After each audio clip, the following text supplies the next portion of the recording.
Baik ikhwan akhwat yang dirahmati Allah Subhanahu wa taala, insyaallah perkongsian kita muka surah 167. Betul kan? Insyaallah.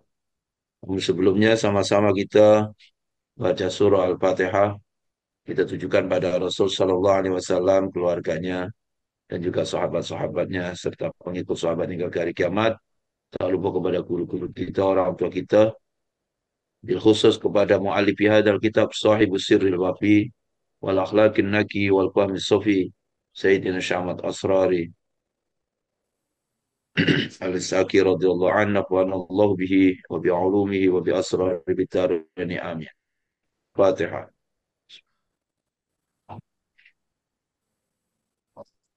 Bismillahirrahmanirrahim. Alhamdulillah rabbil alamin wassalatu wassalamu ala asyrafil mursalin Sayyidina Muhammadin wa ala alihi wa sahbihi ajma'in ya Rahman ya Rahim ya Latif ya Karim ya Allah ya Azim ya Fatah ya Alim iftah qulubana wa qulub ahlina wa dzurriyyatina بفتوح العارفين وفقنا في الدين وعلمنا التأويل واهدنا إلى سواء السبيل اللهم ارزقنا يا رب فهم النبيين وحوض المرسلين وإلهام الملائكة المقربين بعافية يا أرحم الراحمين وصلى الله على سيدنا محمد وعلى آله وصحبه وسلم والحمد لله رب العالمين بسم الله الرحمن الرحيم قال المصنف رحمه الله ونفعنا به وبعلومه وبأسراره في الدارين آمين. Kita kembali kepada sedikit tentang Ahlul Bait. Ya, Ahlul Bait seperti apa yang Hadratus Syekh terangkan dalam kitabnya ini. Mereka itulah ya kaum Muhajirin dan Ansar, mereka menempati tempat zikir dan keimanan sehingga mereka dinamakan Ahlul Bait Rasul sallallahu alaihi wasallam karena mereka selalu berzikir. Jadi ikut uh, pengertian ini maka yang termasuk tergolong Ahlul Bait adalah sahabat Ansar dan Muhajirin karena mereka selalu berzikir kepada Allah Subhanahu wa taala. Seseorang bisa dianggap sebagai Ahlul Bait jika dia selalu berzikir ya, sesuai dengan tata caranya. Zikir sesuai dengan tata caranya. Jadi tata cara mengikut siapa? Yang diajarkanlah oleh guru-guru kita. Guru-guru kita diajarkan oleh gurunya sampailah hingga Rasulullah Sallallahu Alaihi Wasallam. Ini disertai dengan hati yang jernih tanpa adanya kepalsuan, betul-betul mengingati Allah Subhanahu Wa Taala, berzikir semata-mata karena Allah Subhanahu Wa Taala, bukan karena ada tujuan yang lain, dan keluar dari lubuk hati yang penuh dengan keimanan tanpa adanya kepalsuan dan penyakit. Nah, jadi hatinya memang betul-betul iman karena Allah, yakin kepada Allah, ikhlas kepada Allah Subhanahu wa taala. Nah, ini. Jadi hatinya dipenuhi dengan keimanan. Nah, hatinya dipenuhi dengan keimanan tanpa adanya penyakit-penyakit hati. Baik, bismillahirrahmanirrahim. Adapun penyakit keimanan itu ya adalah adanya campuran kepentingan dalam berzikir kepada Allah Subhanahu wa taala. Ya, apa tujuan? Ya, jadi adanya berzikir bukan hanya semata-mata karena mengingati Allah Subhanahu wa taala. Dia ada campuran kepentingan yang lain, ya. Bukan semata-mata karena apa? Berzikir kepada Allah Subhanahu wa taala. Sehingga lubuk hatinya condong dan tertarik kepadanya. Yakni kepada apa? Kepada kepentingannya tadi, ya, bukan hanya semata-mata karena Allah Subhanahu wa taala.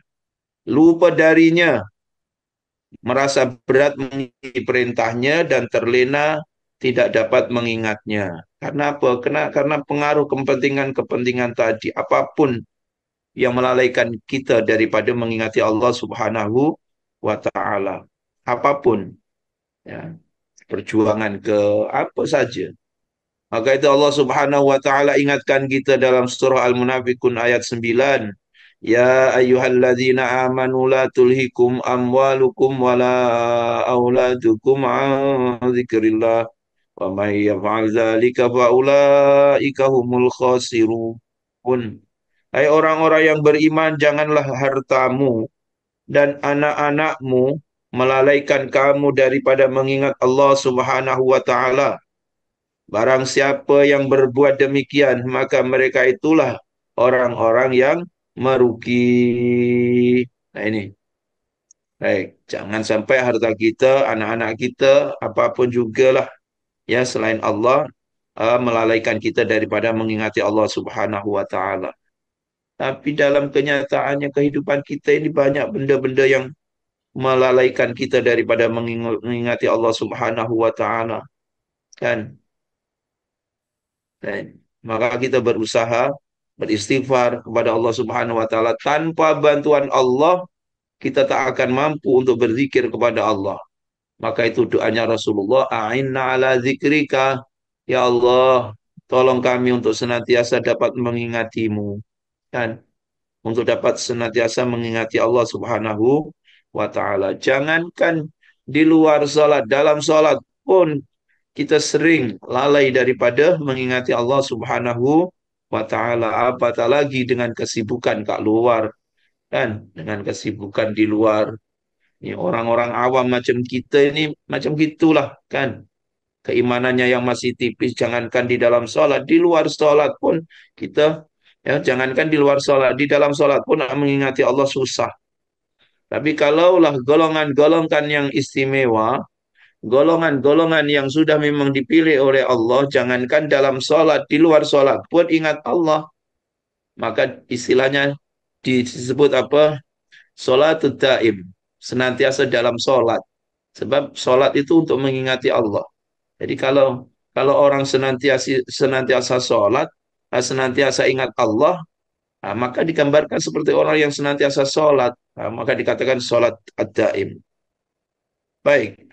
Kenapa demikian? Sebab keimanan adalah ketenangan hati tertuju hanya pada satu titik, bertawajuh menghadap Allah Subhanahu wa taala dalam segala sesuatu. Itulah keimanan yang hakiki, kan keimanan yang murni, dimanapun, dalam apapun jua keadaan, semuanya tetap tertuju tawajuh kepada zat yang satu. Nah ini, tauhidul qasdi lillah, mentauhidkan ah, tujuan, satu-satunya tujuan adalah kepada Allah Subhanahu wa taala. Ketika seseorang beriman secara global, lalu ia condong dan menoleh ke kanan dan ke kiri sehingga hati mereka tenang dan tentram dengan makhluk dan asbab, maka itulah yang dinamakan keimanan yang tertipu. Kan? Keimanan yang tertipu. Kalau kanan, tengok kanan kiri aja, kemudian lalai, maka itu keimanan yang tertipu. Maka salah satu adab apabila kita ziarah di makam Rasul, masuk Masjid Nabawi, jangan kita terpesona oleh keindahan lampu-lampu. Nah ini, tujuan kita nak ziarah Rasul. Jadi fokuslah yang diingat Rasul, kan? Maka adabnya jangan sampai keindahan-keindahan ornamen yang ada di Masjid An-Nabawi melalaikan kita daripada mengingati Rasul tadi itu. Baik, jadi sesiapa yang tentram dengan makhluk dan asbab, maka itulah yang dinamakan keimanan yang tertipu. Na'udzubillah min dzalik. Moga-moga kita dijauhkanlah daripada golongan yang sedemikian. Kenapa? Sebab keimanan tersebut sudah terkontaminasi, tercemar dengan sesuatu yang bukan bagian daripada keimanan. Kan yang namanya keimanan kan seharusnya senantiasa ingat kepada Allah Subhanahu wa taala. Tapi kalau sudah yang diingati bukan Allah Subhanahu wa taala, berarti sudah tercemar keimanannya.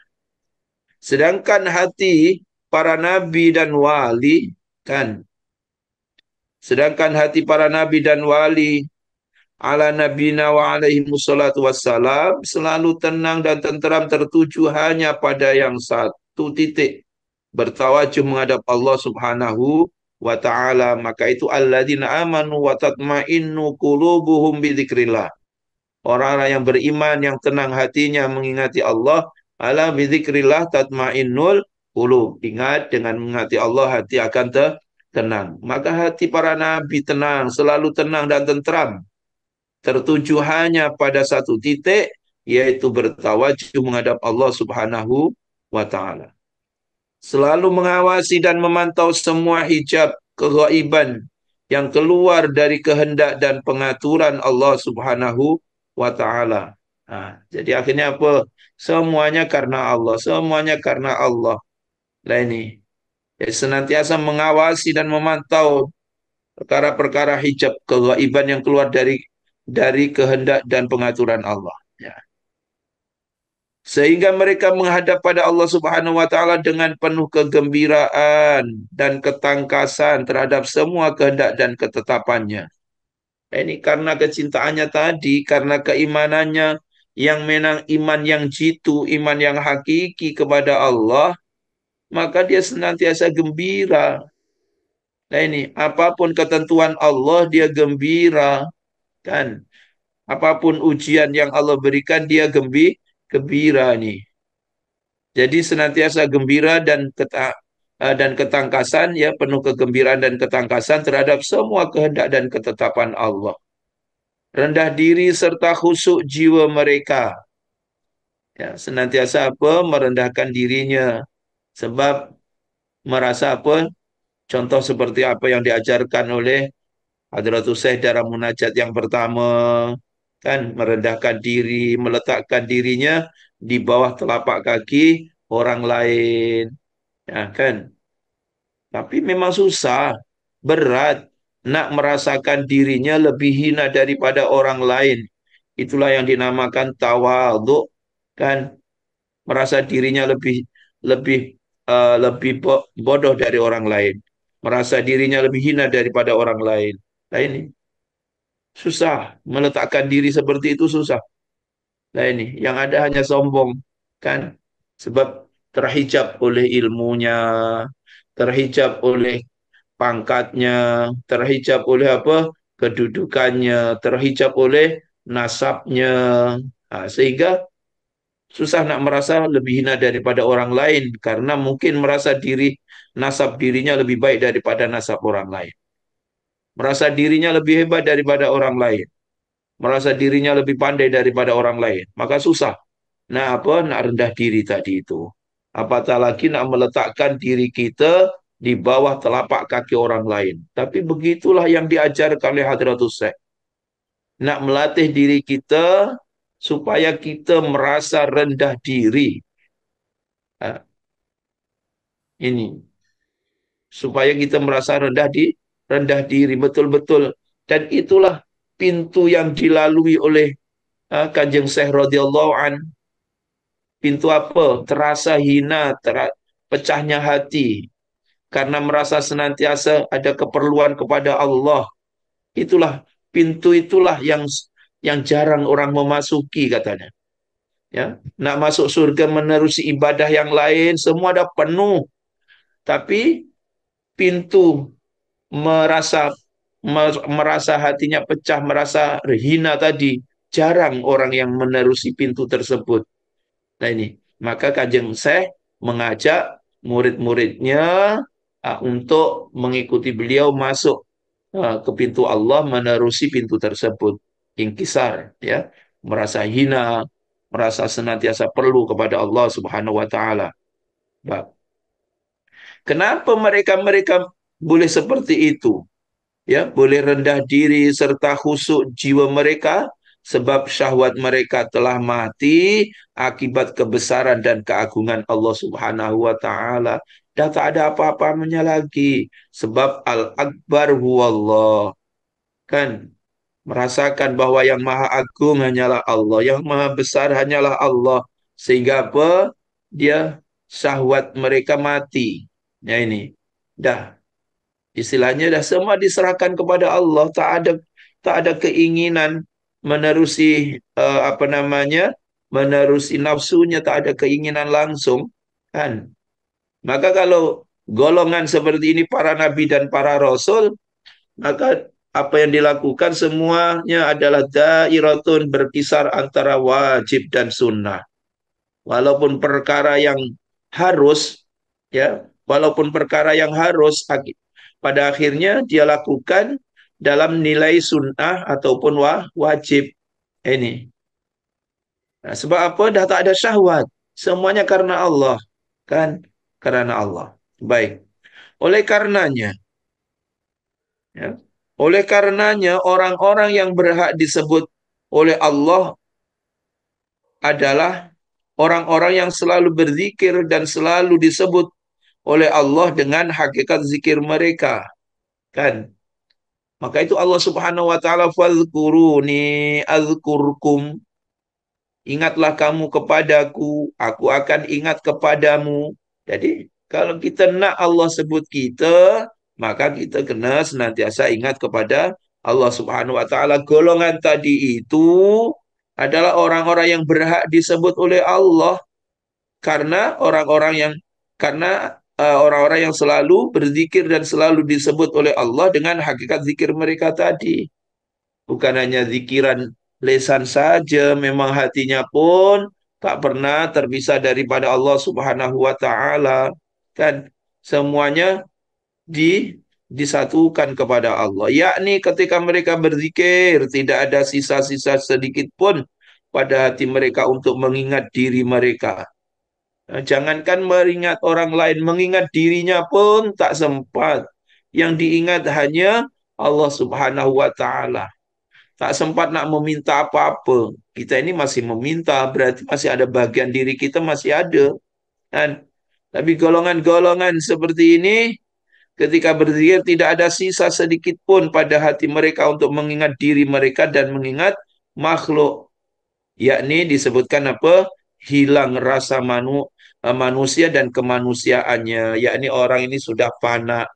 Dah, jangankan orang lain, sampai dirinya saja dia tak ingat, kan? Tak ingat dirinya.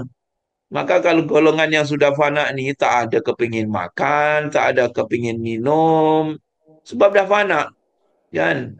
Nafsunya dah tak ada kepingin apa-apa. Nah ini, lain dengan kita, kan? Kita sedikit sedikit ibadah dah apa namanya, dah rasa penat, haus, panas. Nah ini, sebab kita masih ada nafsu kita masih apa namanya, menginginkan sesuatu. Tapi kalau orang yang golongan yang seperti ini, dah dalam keadaan apapun dah senantiasa ingat kepada Allah, maka benda-benda yang mendatang yang lain tak terasa olehnya, kan? Sampai apa? Sampai waktu ibadah terbakar kanan kirinya pun masih tetap tak terasa panas. Kenapa? Sebab dia hanya yang diingati oleh Allah. Jadi panasnya api itu pun tidak mengubah, ya, tidak mengubah apa namanya, hatinya. Itulah zikir yang jernih. Zikir yang seperti itulah zikir yang jernih, ya, yang tidak ada tipuan apapun di dalamnya. Baik. Jadi eh, nak kedudukan seperti itu, berarti kena latihan terus, kan? Dilatih zikir, zikir, zikir. Maka kalau contoh dalam zikir siri, ya, lepas zikir, zikir, zikir, zikir, terus didoakan apa? Ilahi anta maksudi warido kamatlubi atini mahabbataka wa ma'rifatak. Diteruskan lagi. Sebab apabila apabila apa namanya, mulai terpesong sedikit ingat selain Allah, maka cepat-cepat ilahi anta maksudi warido kamatlubi, contoh. Baik, Rasulullah Shallallahu Alaihi Wasallam bersabda, Allah Subhanahu Wa Taala berfirman, barang siapa tersibukkan dengan mengingatiku dari permintaan dan permohonan, ya, tak sempat minta, pokoknya hanya zikir aja, tak sempat meminta apa-apa, tak sempat berdoa, Pokoknya hanya zikir aja. Tak sempat berdoa untuk dirinya, tak sempat. Ya. Kalaulah golongan seperti ini, dikatakan apa oleh Rasulullah? Niscaya aku akan menganugerahkan sesuatu yang lebih baik dari sesuatu yang telah dianugerahkan kepada orang-orang yang meminta dan memohon. Ya. Nah ini, jadi apa namanya? eh Allah lebih memberikan sesuatu apa kepada mereka yang senantiasa ingat dengan zikirnya melebihi apa yang Allah berikan kepada golongan yang berdoa tadi. Hadis riwayat Al-Bukhari dalam bab khalqil af'alil ibad, ya, dan Ibnu Syahin dalam bab targhib fi zikri, Abu Nuaim dalam bab Al-Ma'rifat, dan Al-Baihaqi dalam Syu'abil Iman dari Sayyidina Jabir radhiyallahu anhu. Baik. Demikian ini bagi orang yang tersibukkan dengan mengingat Allah Subhanahu wa taala. Bagaimana dengan orang yang tersibukkan dengan rasa terhibur dengan Allah?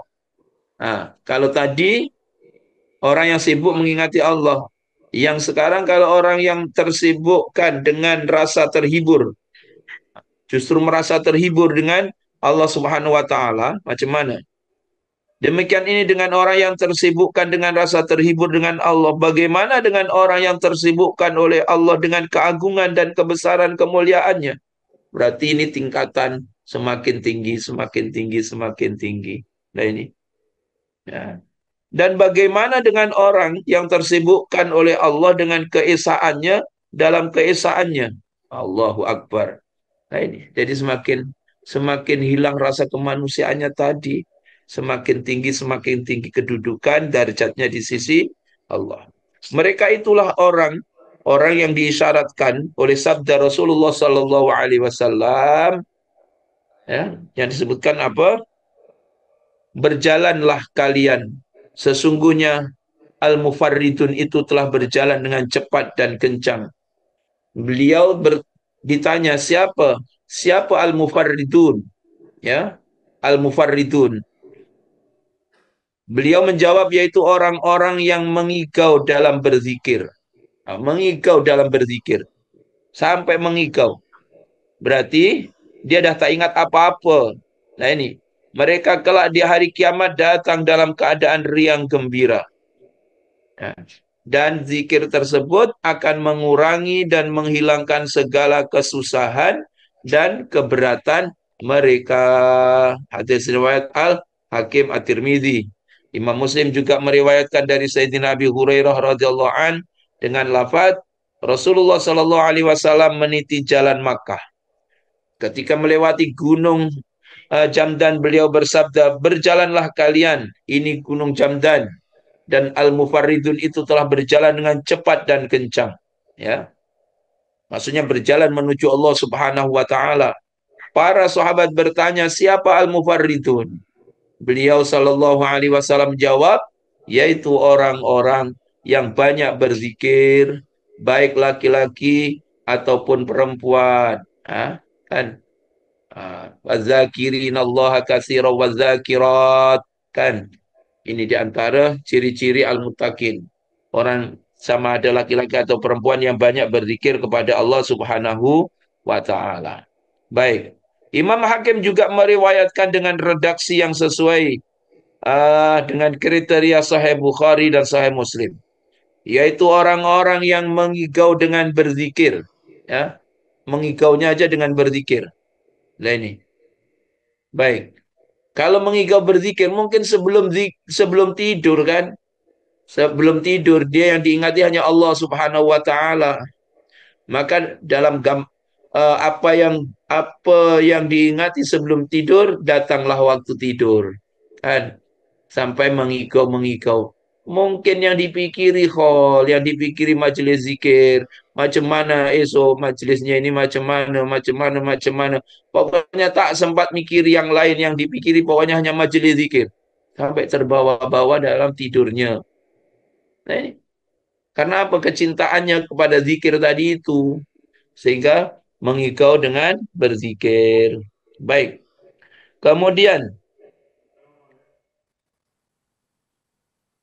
yaitu orang-orang yang mengigau dengan berzikir. Imam Al-Baihaqi dan dalam kitab Syu'abul Iman menambahkan riwayat zikir tersebut akan mengurangi dan menghilangkan segala kesusahan dan keberatan mereka. Dan mereka kelak di hari kiamat datang dalam keadaan riang gembira. Nah, inilah ya sekurang-kurangnya ini yang kita yang maka alhamdulillah siapa yang diberikan istiqomah dalam berzikir, mudah-mudahan lah kan, mudah-mudahan sedikit demi sedikit kan akan naik, naik, naik, naik. Nah, itulah yang kita inginkan. Bukan karena kita kedudukan itu tidak. Kita hanya ingin berusaha untuk apa? Berzikir kepada Allah Subhanahu wa taala dengan seikhlas-ikhlasnya tadi. Tapi insya Allah dengan berkah keikhlasan itu, dengan kesungguhannya, insya Allah semakin hari Allah akan mengangkat derajatnya. Nah ini. Baik, kemudian demikian demikian Imam Tabrani dalam Mu'jam Kabir dengan redaksi ini selain kalimat yang terakhir. Akan tetapi kedua riwayat tersebut yakni Imam Al-Baihaqi dalam Imam At-Tabrani dikatakan apa namanya uh, lemah ya. Baik. Al-Mukhtar, orang yang mengigau dalam berzikir ketika zikir menyerupai orang yang tidak menggunakan akal dalam tutur katanya. Jadi orang yang sedang berzikir tapi tidak tak sadar. Itulah macam orang mengigau tadi itu. Karena fungsi akal adalah mengatur dan mengontrol keluar ungkapan pada lisan. Kan? Jadi diatur. Orang yang mengigau laksana air yang mengalir dalam lidahnya sehingga seakan-akan ngigau. Kan? Seakan-akan ngigau atau dermimil. Kan? Dalam sebagian hal ikhwalnya menurut pandangan orang awam. Jadi kadang-kadang orang yang zikir kan ada sampai seperti itu tak sadar dalam berzikir ini. Ya. Dalam berzikir itu tak sadar, bukan disengaja diada-adakan, tidak. Memang begitulah karena apa tekanan dalamannya kan benar-benar eh, kepada Allah Subhanahu wa taala dalamannya sehingga sampai apa? Sampai terkeluar dengan tak sadar seperti itu. Padahal secara batin ia selalu bersama Allah Subhanahu wa taala dan termasuk orang yang paling jernih dan penuh dengan kesungguhan hati dalam bertutur kata. Nah, tapi karena dia tak mampu nak mengontrol, maka dikatakan dermimil tadi itu tak mampu dikontrol. Ingat zikirnya kepada Allah. Baik. Begitulah ikhwan akhwat yang dirahmati Allah Subhanahu wa taala apa yang boleh dikongsikan hari ini insyaallah akan kita sambung pada minggu akan datang insyaallah. Rabbana anfa'na bima 'allamtana wa 'allimna ma yanfa'una wa zidna fahma. Allahumma arinal haqqa haqqa warzuqna tiba'ah wa arinal batila batila warzuqna ijtinabah bi rahmatika ya arhamar rahimin. Wa sallallahu ala sayyidina Muhammadin wa ala alihi wa sahbihi wasallam. Walhamdulillahi rabbil alamin.